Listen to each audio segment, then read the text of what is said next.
Je vais corriger maintenant l'exercice numéro 17, page 254. Le verre crown. Donc, on souhaite déterminer l'indice de réfraction d'un verre de type crown. Donc, ici, on a un schéma avec un demi-cylindre pas de plexiglas, mais en verre. Et on a un double rapporteur ici. Donc, on a la graduation 0, 0 et la graduation 90, 90. Donc, à l'aide du schéma, déterminer les angles d'incidence et de réfraction. Donc, pour déterminer les angles d'incidence et de réfraction, il faut se souvenir de chacun de ces angles, la définition.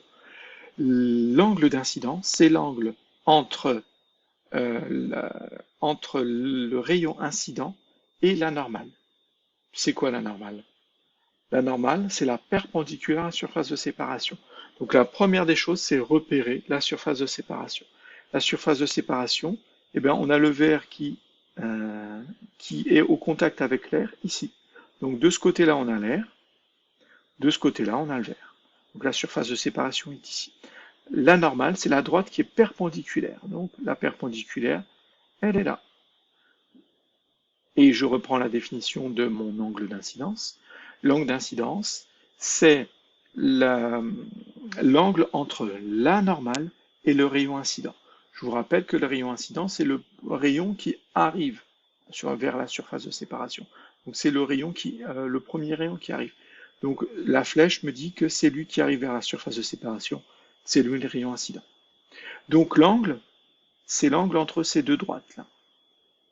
Donc c'est 10, 20, 30 degrés. Il vaut 30 degrés. Parce que si je continue, 40, 50, 60, j'arriverai à 90. Donc l'angle d'incidence vaut 30 degrés. Ensuite, l'angle de réfraction, l'angle de réfraction, c'est l'angle entre la normale et le rayon réfracté. Le rayon réfracté, c'est celui qui a été dévié lorsque l'on passe d'un milieu à l'autre. Donc c'est celui-ci, il a été dévié.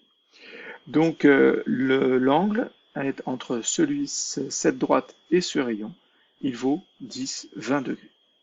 Donc j'ai un angle d'incidence I1 qui vaut 30 degrés et j'ai un angle de réfraction I2 qui vaut 20 degrés.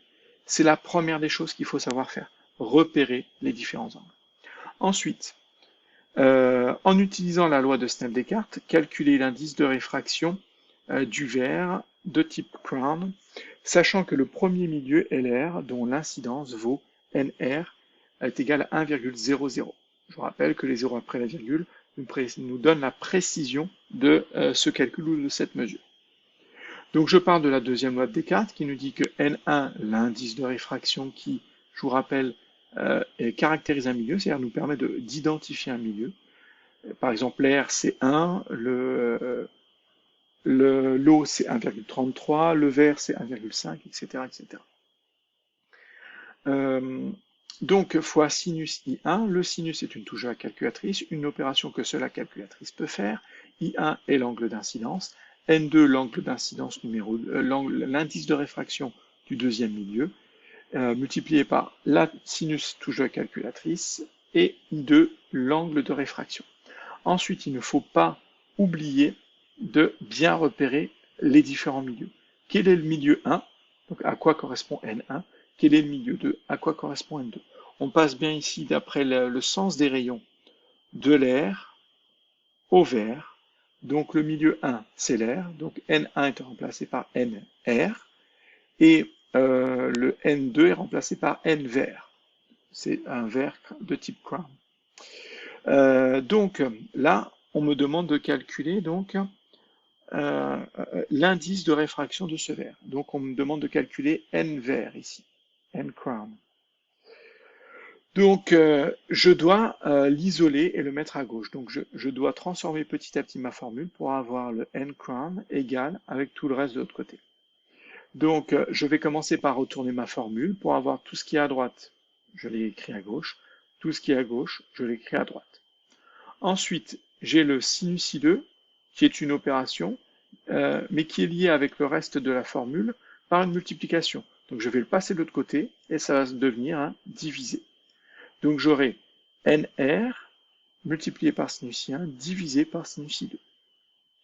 Et donc, c'est comme ça que je vais pouvoir calculer mon indice de réfraction. Je n'ai plus qu'à remplacer maintenant. L'indice de réfraction de l'air, c'est 1,00, fois sinus de I1, I1 vaut 30, divisé par sinus de I2, I2 vaut 20. Vous tapez ça à la calculatrice et vous trouvez 1,46. Attention, un indice de réfraction n'a pas d'unité. Regardez, c'est précisé ici. On vous donne un indice de réfraction. Est-ce qu'on vous a précisé une unité? Non. Ça veut dire qu'il n'en a pas. Donc on a un indice de réfraction pour ce verre de 1,46. Ah, j'ai oublié de taper la troisième question. Le rayon réfléchi n'a pas été représenté. Quel est l'angle entre la normale et ce rayon? Donc c'est assez simple ici. On va simplement imaginer ce rayon.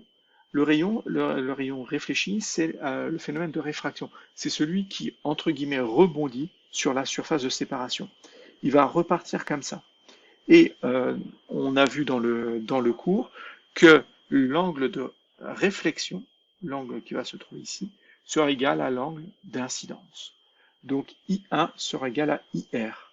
Et I1 vaut 30, donc IR vaudra aussi 30 degrés.